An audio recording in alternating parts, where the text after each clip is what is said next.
Hey, welcome to Paving the Way. We're not really live yet. No, we are. Oh, B&M Builders podcast. Today we're going to talk about getting the most out of your employees in 2023. This will be the last podcast in 2022. This is not a forced labor thing. This is getting them to want to work well. Oh, getting the most out of our not employees. Forced labor. Not forced labor. Today, actually, we decided to bring in Sean. Sean, you want to say... So you want to tell us a little bit about your background? You're actually, Sean, where are you working now? So currently I am on the HVAC side at B&M. Prior to that, I have many years of hospitality, hotel, restaurants, all that kind of fun stuff. So Okay. A lot of management experience. a lot of management, a lot of people dealing, and You've had a lot of employees. A lot of employees. Okay, so that's kind of why I thought, actually, this is a last minute thing for Sean, so don't put any pressure on. He literally had 2 minutes notice and then walked in. So As we all did. I just thought, Austin had 24 hours notice. Don't listen. He just didn't check his email. I learned that from Davey. I just thought we could actually. Sorry. That was not fun. Okay, we'll get back. I don't do email. That's just the problem. So I thought Sean would be a good addition to bring in, and he could probably teach us some things to talk about getting the most out of our employees for 2023. So we kind of came up with the 10 biggest tips that we have. I think we can elaborate these and talk about them in all varieties, and we'll kind of run through those. We have some slides brought up. I think our slide ones are our best podcast anyways, but because we can't control ourselves. Or we have the screen up there now. Yes. So getting the most out of our employees with 2023. I can't believe it's almost 2023. That's crazy. Time flies. 2022 is. Yes. So B&M Builders today. Today we're going to discuss the 10 topics, like I said, talk about some practical things you can do in your organization to help improve employee morale and teamwork. Really, like JB likes to talk about teamwork. Literally everything is about teamwork, and leadership has a lot to do with that. And one of the reasons we wanted to bring Sean on is because he's dealt with a lot of employees in his past. He hasn't been in the construction industry per se, but he's dealt with a lot of employees and making people streamline and getting the best out of people when not everybody is going to be the best. But, you have to foster that attitude and you have to foster what you want to grow. So That's why we brought him in. Wow. We'll also talk about proven techniques and strategies that you can work on, and then discussing the role of leadership, which is a big one. And talking about this, it's funny. Oh, that little thing was there. Improved teamwork in your organization. It's funny, actually, because I feel like I read through a lot of these things, and I feel like, well, we obviously, I think, always need to work on getting better with our employees, right? So I was like, I don't even know if we should be talking about this because I feel like an imposter. But as you start to read through these, I feel like we do so many of these things. But I also feel like the reason that we do is because we're always trying to get better. Even if we do 50 or 60 or 70% of the things we're talking about, there's always more we can do. If you don't talk about it, yeah, you can't fix it. And I think striving to do more is a big part of it. Like, I'm always striving to do more. I'm constantly thinking about how we can do things better for our employees, while still keeping the business, strong and financially safe. Yeah. So I think it's a lot of good things that we can add on these topics. But I think we got a lot. Just because we're talking about it doesn't mean that we're 100%. I'm not saying we're 100% in all these topics. I think some of these we can work on, and some of them I think we're really good at. Honestly, if you're watching and you have some input, feel free to, drop a line to us on the podcast or Facebook, Instagram, Twitter, anywhere. I would love that. I'd love to hear a lot of the stuff. I think employee LinkedIn retention and keeping people on is one of the most difficult things we have, even finding good employees. So we're always actually, side note, I'm not sure if you call it, what you call it, but we're also looking to hire. So you got experience in asphalt, you got experience in HVAC, Or probably in the restaurant business. Please go to the website and check us some out. of the stories I've heard, we can teach you to sweep. Yeah. That's good. All right. So number 1 of the 10 effective tips for improving teamwork in your organization. We'll call them commandments. I do. Okay, maybe we won't. I'm not going Sunday. I don't know about you. Okay. Number 1, I think, I don't know if anybody's going to disagree with this one, but clear communication. I know that we need, by we, I mean Austin, needs to work on this a lot. No, I'm just kidding. I think communication's a constant battle, right? I mean, I think constantly, I'm the only one with a drink that's fucked up. I think communication is a constant battle. I think that we work really hard. I think I'd say probably 3 to 4 years ago, every employee would have said our communication sucked. Right. That's what we're lacking, and we're but we're getting better. Yeah, doing a lot better communicating with our PMs, that communicate to our foremans, that communicate to our employees in the field, And communication with the people that are running our projects. and then as well as getting the feedback from our employees to the office to see what we can do to strengthen their teams. I'd say night and day difference in 2022. I agree. Yes, I agree. But I also feel like we have so far to go when it comes to communication. I posted it on my desk just talking about our communication. Once you start to think you've got it down, that's when you start to fail. So there's always room for growth. There's always room to. I just noticed I was playing with my beard the whole time. And now I'm super weak. You want me to do it for you? No. Well, hey, Pat, you don't got to worry about it. Sean can't keep his hand off my thigh. So, Sean, tell me about your thoughts on communication. I'm assuming, you've dealt with a lot of people. So, how important is communication to you? Clear communication is very, very important. I think within that, setting a clear expectation for the teams is a big part of the communication piece. I think when you set your clear goals, everybody understands what your expectation is. The likeliness that there's a miscommunication or something missed is a lot less than, if the communication is poor. That's not always the easiest thing to do is to set clear goals for people either. It's funny because I just looked at this list when you said the word expectations, because I feel like that's another huge one, right? Yeah, setting expectations up front. I think letting people know, which we struggled with this in the past. I think we're getting a lot better at it. Austin and I were just talking about this morning. I think Austin brought it up to me this morning. I'm saying, when we tell these guys, hey, this is what I need. This is where we need to be. Here's our deadline. Here's what we're doing. Is we're all kind of working towards that same goal, right?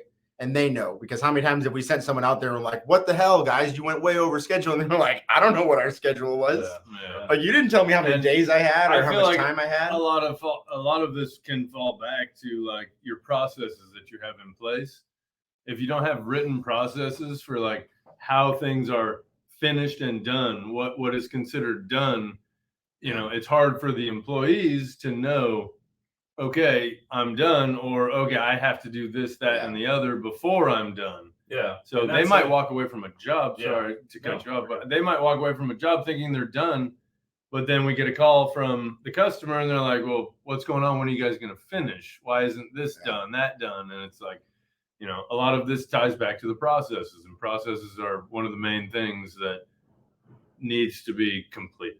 Yeah. And I think too, understanding that we may have a process now that we think is the best, but also being open to more processes in the future that are different than what we're used to. That we're changing their processes, and be adaptable to that. Definitely. That's a big one. This is going to be a 2-hour podcast, obviously, because we're still on step one. But I think that's 100%. I think your processes are never done, right? Once you get them done, now you start revising and adjusting and fixing. And revising also can come from our employees. We're very vocal with our employees that even though we're the owners, we also don't have, the best process. We have the process that we believe are to be put in place and then tweaked. Yeah. We're not always on site and know what needs to be done, know how it needs to be done. So I think what's going to be better. In communication, what you're saying, since we're talking about clear communication, it really goes both ways, right? It's from the field, not just us. Yes. It's not just us talking to them. It's letting our employees and the guys in the field know, hey, you feel comfortable to communicate with us, talk to us. And this is one of the things that actually the safety guy brought up. Me from the insurance company. From the insurance company. It's not a bad idea to have a box where people can put in random. I like it, random tips or what they think they see needs to be done without saying, hey, I'm this person and I think you need to do this. It can be completely anonymous. I'm moving us to the next slide. But I will say we do have a safety text that we send out to all employees where they can all anonymously give tips of what things we can do to be safer. They go right to this file so we can all catch them. That's something we've been sending out, and we send that out, multiple times a year. But we're moving on. Not everybody has an app. We're going to literally be here for 2 hours. Okay, these 9 steps, 9, 8, 9, and 10 are going to literally get over. I can guarantee it. Empowerment. I love the videos. I just keep watching the videos. What's the definition of empowerment? Giving your team the autonomy and resources they need to do their jobs. Great. Now I can elaborate on this. Yeah. Thanks. Go ahead, Austin. Austin's actually really good at this. I mean, usually Yeah. we try to tear Austin down and trash talk him, but We today, do. but Austin's actually very good But I at can empowering. fly. He'll set up his guys, he'll talk to them, get them lined out, and then he lets them do their job the way that they know how to do it. He likes to ask a lot of questions and make sure he understands so they can explain to him. He's very good at letting his guys My run their first stuff. though. compliment of 2022. Here we go. Yes. Thanks, JD. Yes. And December of 2023, I will have another one for you. You can't give people too many compliments. We talk about this in the office all the Because time. that's when I break down. Yes. When you compliment too often, that is when people. I think empowerment has to also do with it just trust in people, right? We Yeah. trust in our guys. We hire and girls. We actually have a girl on our paving crew now. We trust in our employees. We trust them to do the job or else they shouldn't be here. And that's on us to get people who we trust. Definitely. So we're big on that. And I think we feel confident in empowering our people because we trust their skills. My goal is to always hire people who are better than me. And that's what I want, right? So they should know the job better than me. I should just know how to make sure that we can get the best out of them and give them what they want. Yeah. Make sure they know what their goals are so that they have something to strive for. That is empowering to people. You have to let them know what is expected and what, basically how you bid the job and say, hey, this is how we bid the job. I'm trying to empower you to get it done in this manner. So take the reins and run. Try your best. See what you can do. I feel like we can still improve on that. All right, number 3. For sure. We're 25 minutes in already, guys. JB Are we likes really? 20 No. minutes. I have Oh, no my idea. goodness. The Okay, no, screen we're not. doesn't We're say not. anything. Hey, we're I supposed to know. look like we're in 2 totally I know. separate rooms. No, we're obviously Dude, in we're not separate even in the rooms. same state. I don't even know where they are. Collaboration. I feel like this is a great one. Let's let Sean start with this one because he's got his field outfit on. So collaboration, I think again, I think the common denominator amongst all of these is communication. I think the same thing goes with collaboration, being open to conversations, whether that's formally, whether that's out in the field, whether that's, out on a team building exercise, whatever that looks like. Them feeling like they can come to you and say, hey, this is an issue I'm having, or this is a solution I have to a problem we've been having as a company. That's just kind of a big piece of people feeling like they're part of the bigger picture. Yeah, and 100% they're part of what's going on, and that they have a voice, and that they're heard. Yeah, for sure. I think probably nobody knows this about us, but we're also a little crass at times. And I say that we put, yeah. Word of the day. Crash, can we drop a definition? But Austin and I will spend a bunch of time in the office coming up with a plan and Being schedule. No. That's just, Oh. I'm just saying that sometimes we run our mouths. Yeah, loud, what? Austin. Loud and inappropriate, sorry. Austin is what crass means. Yeah. But we'll come up with a plan and we'll go to our foreman and say, hey, here's the plan. Here's how we do this job. And they'll be like, that is the fucking dumbest idea I've ever heard. And an F-bomb. I did do the F-bomb also. Word of the day and F-bomb. Wow. Censor this for your children. Can we beep that, please? But they've told us that's a stupid idea. Like there's a way better way to do this. And I think that's why it goes back to the empowering, right? Is that we want guys who are comfortable saying, like, that's a dumb idea, man. Like, you should be doing this a way easier way, and here we can go. We can bid this a certain way and plan to do it a certain way. And 3 days before, when we're laying this out, the foreman's like, no. This should be done way better. And for me, that's what we need. We need those guys. We need to collaborate with our field guys and let them know that you got to speak back to us and tell us. Like, that's my favorite back thing. to hiring the best, Yeah. Making sure that these guys have a lot of experience. We have a lot of experience in the office and being in the field.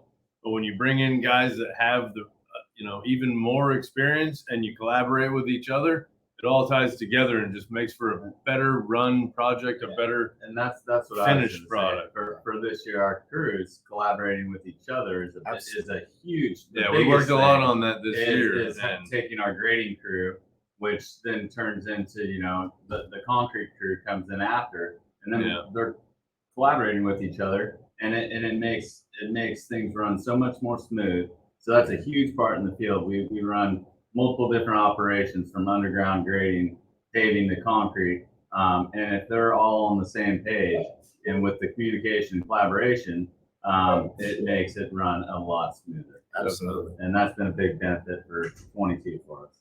For sure. I totally agree. I want to shout out to Junior if you're watching.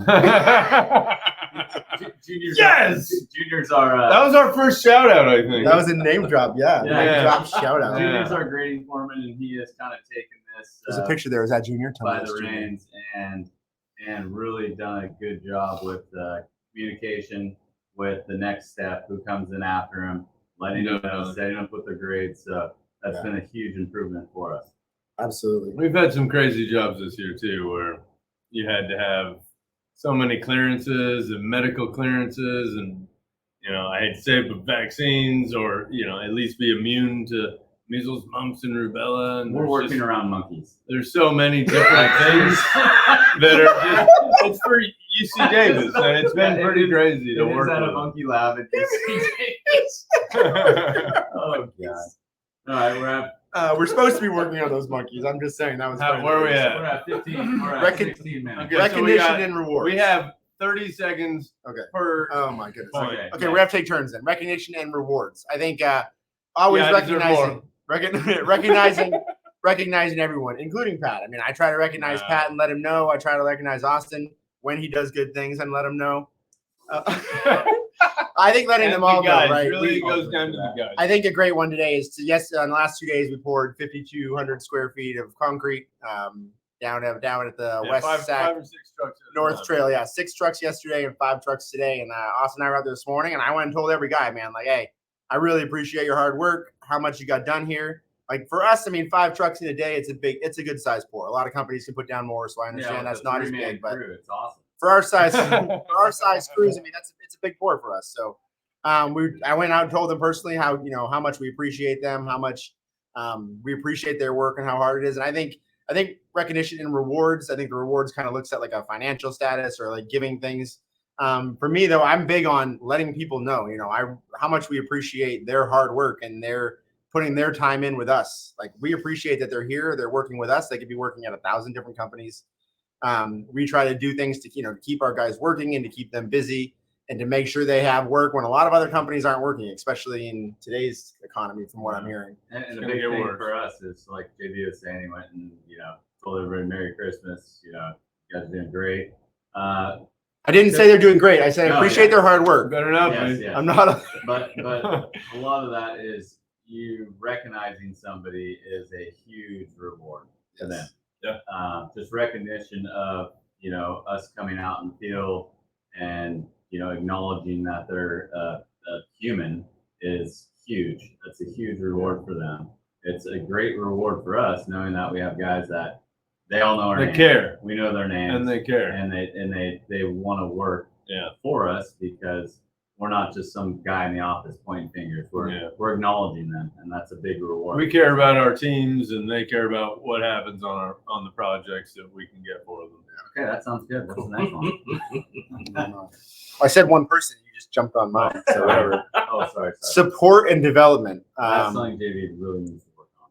Honestly, I could say that this ties back to something that JV and Austin have developed over the last year, and that's moving guys from being our shop guys to teaching them how to do more and bringing them from the shop and helping sweep the floors in the shop, keep the shop clean, cleaning the toilets. Not really. We have other cleaners that do that, but just being in the shop, working on equipment, making sure the equipment stays lubed and clean when it comes back. They fix stuff and moving forward and helping them. Well, I promised I would not cry on the podcast, but Pat has only trash talked us for that move, and it means a lot. That here in front of everybody, you would tell us that. Oh, it's recorded now. So I will listen to this 1,000 times over. Don't be a bitch, Greg. Yeah. Oh, Greg. There's the B-bomb. Support and development, which I think we focus a lot on. But Sean, you, especially in HVAC, I feel like this is talking about like just using tech or using other options. I think it's a big thing in that area. I'm sure where you came from, it's a big area. What are your thoughts on that? I mean, I think development's huge. I mean, obviously, both are support and development, but I think development, it keeps people engaged in the long term. Like they know that they can stick around and learn and build, and whether they stay here and build more or whether they take those skills and move on in life, all those pieces, my dad always taught me, it was like when you're going around learning things, it's like you're carrying a basket around, right? You're putting all these skills into your basket, and whether you stay there, whether you move on, these are skills that you're going to keep forever. So people value the fact that they can learn and train and develop themselves and apply that. Definitely. So I think it's huge. That's awesome. And if somebody does move on and they came from us with all these skills, I mean, that's valuable to not just us. We're not selfish people. Some people do need to move on, and it's great to hear if they do move on somewhere else. Where did you learn your set of skills in the basket? Yeah. I mean, honestly, you mentioned this, and it's like I think back to people that are applying for new positions. We've had guys that we've worked with, and then they've left, and then they come back and they have even more skills. And I feel like that just ties back to the whole, we've supported them and we've tried to develop them into a better worker, person, overall, just everything. And they go elsewhere, but then they realize like we're actually a really great company to work with. We have a lot of fun. We have great teams, and people want to be here and they want to come back. I think the thing recognizing, there's 2 points I want, but recognizing also that when someone comes to us, they have a lot of things in their basket that we could probably benefit from. Yeah. Like I think a lot of people come in and they're like, oh, which we're big on too. Like say, hey, this is our way, you do it our way. But we need to recognize like you got a lot of experience coming to us. Like I want that experience too. Like I want to learn from your past experience. I think we do. So we can be better. And I think we're fairly good at that. I also wanted to say, like you said, kind of your dad taught you that basket scenario. Yeah. I love dad lessons. I literally want to write a book on dad lessons. I think I have like lists from my dad that I've, which I still can't talk about yet. But I'm just saying, I think dad lessons is a great thing, and that'll be probably the name of my book. Yeah, dad lessons. I think I think that's awesome. Flexibility. Awesome. We've moved on, so let's stop talking. Dude, you're slowing us down by making all this those is jokes. one of the longest podcasts ever. Yes. Yeah. Offer flexibility, flexible work arrangements. Well, I don't know if our work arrangements are flexible. This is a lot harder to do. Yeah. I think, but I mean, I feel like the field crews don't really have much flexibility in their work arrangements. Well, but I beg to differ because they seem to.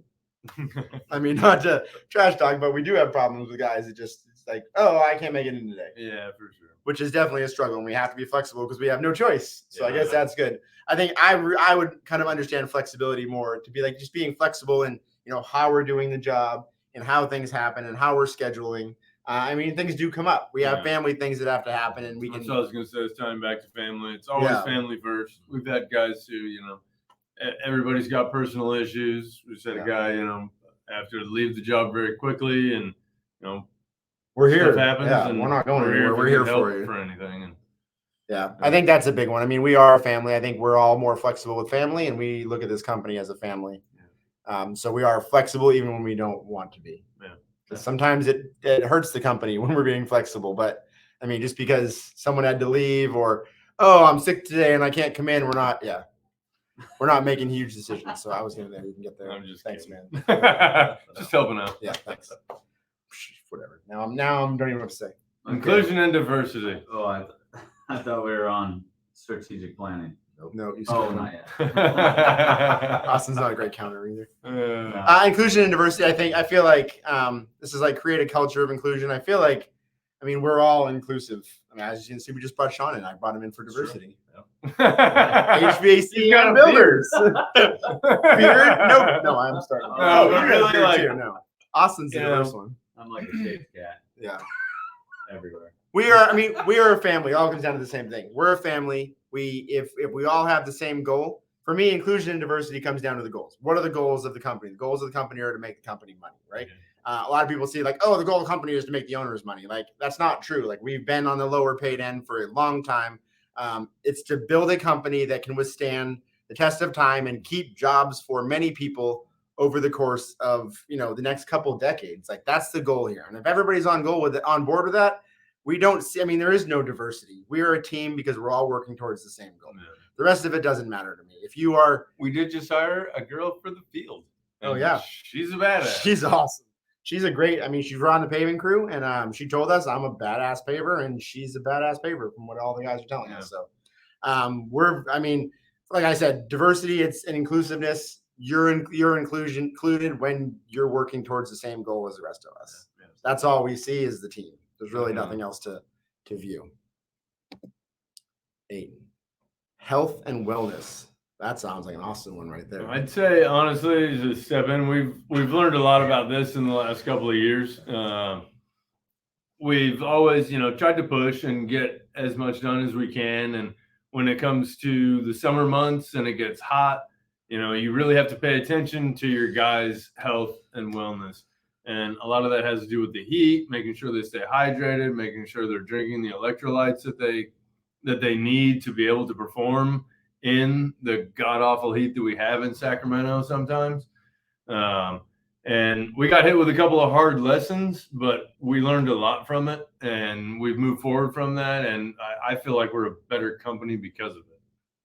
Yeah, I feel like we've always had safety as really, I think health and wellness and safety are two different. They're kind of on the same line, but I think safety is keeping the guys safe on the job, and health and wellness is helping these guys stay safe so they can be part of the team longer, right? Yeah.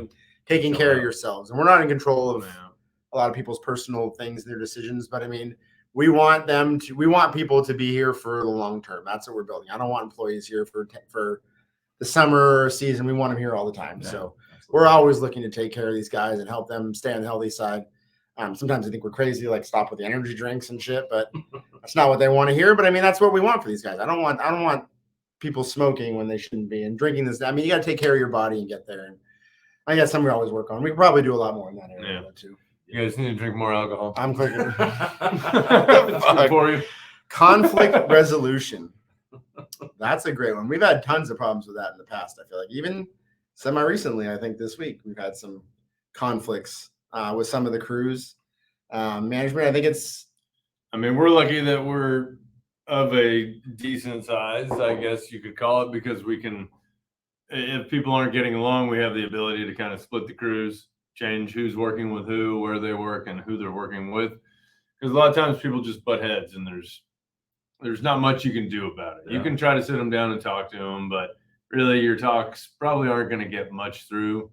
So we do the best we can to try to make sure that guys that get along work together, guys that don't are on a different crew. And we want people to come to work, be happy, want to go to work. Yeah. And not even just separating, talking about it, right? Like just us, between the three of us alone, we've had plenty of conflict that we try to resolve. Oh. That we try to resolve. We try to resolve with words rather than just like separating, right?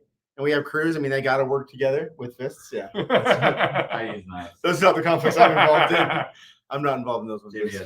No.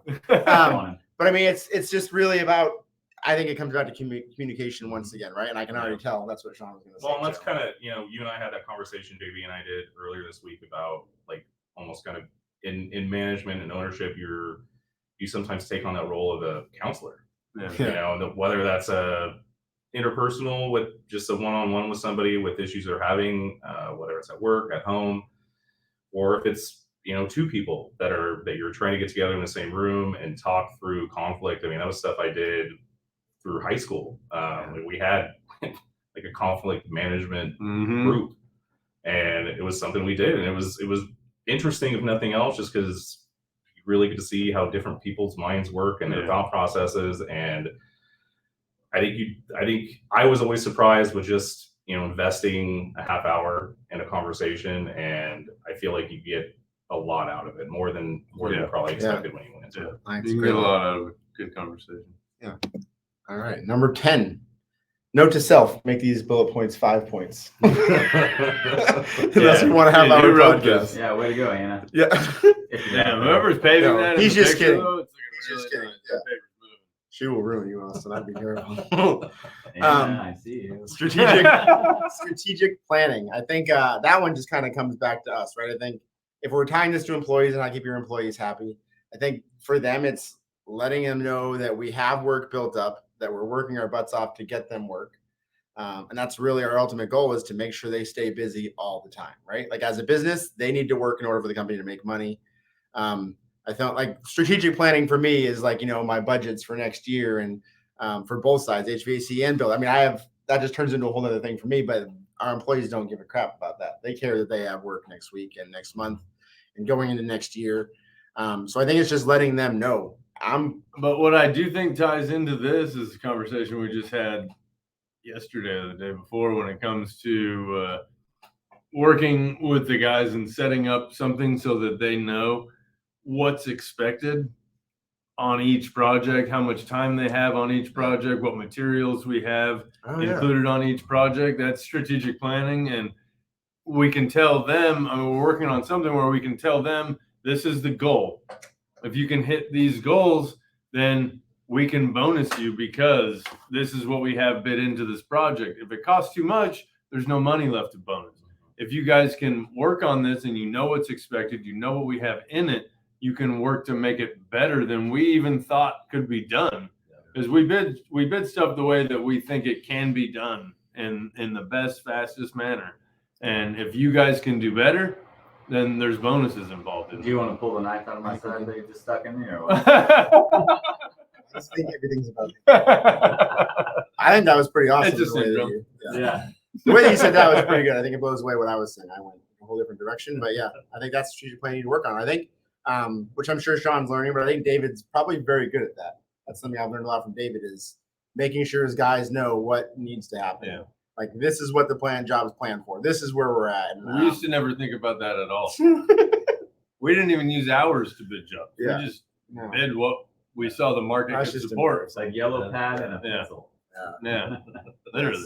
So, all right. Any more points that we missed? I think we blew We're through. way out of time. Yes. But thanks for joining us. If And you'd so like this- to reread or re-see this whole thing, you can join us on Facebook, Instagram, LinkedIn. There's a conclusion, Pat. Oh, sorry. Yeah, read the and I was conclusion. He going to doesn't ask need you that. to do that in movie phone voice. To end our episode, we want to ask you a question. What steps are you going to take to improve your teamwork in your organization in the coming years? I would love to hear your thoughts for sure, because I feel like I'm always looking to improve. I love hearing other people's ideas. I sat in on one of David's meetings earlier this week, and I have a ton of notes that I learned from what he was kind of saying, what he and Sean were putting out there for everybody else. So I'd love to hear what you do, because these are just kind of the tips that we work on. But I think that you always have to be improving. I think you will never be at the point where you're like, oh, we're the best at taking care of our employees. It's a never-ending battle. You always have to work. It's just like a relationship. Just like a relationship with your wife or your girlfriend or your kids. You have to put in the work. If you want to have a strong relationship, you need to put in work all the time. It's the same thing for employees. It's the same thing for our coworkers. Is you have to put in the effort to make a good relationship and to work well with them. Remember, effective teamwork is essential to the success of any business. That was a horrible movie phone voice. No, No, that was a horrible one. It was. Okay. Thanks Well, for joining us. Merry Christmas, everyone. I hope you have a Merry happy New Year. We will see you in 2023. Facebook, Instagram, LinkedIn is our number one. Also, I heard we have 9,000 You can also followers. visit our website if you want to drop a line. I'm or just saying. whatever. I'm just saying we had 9,000 followers on Instagram. That's what my not son big told me last night. 9,000. Like I don't know we're if I buy almost that. internet's famous. Yeah. I gotta go check that out. Go check it out. All right. That's it. Thank you very much. Oh, geez. That just went crazy.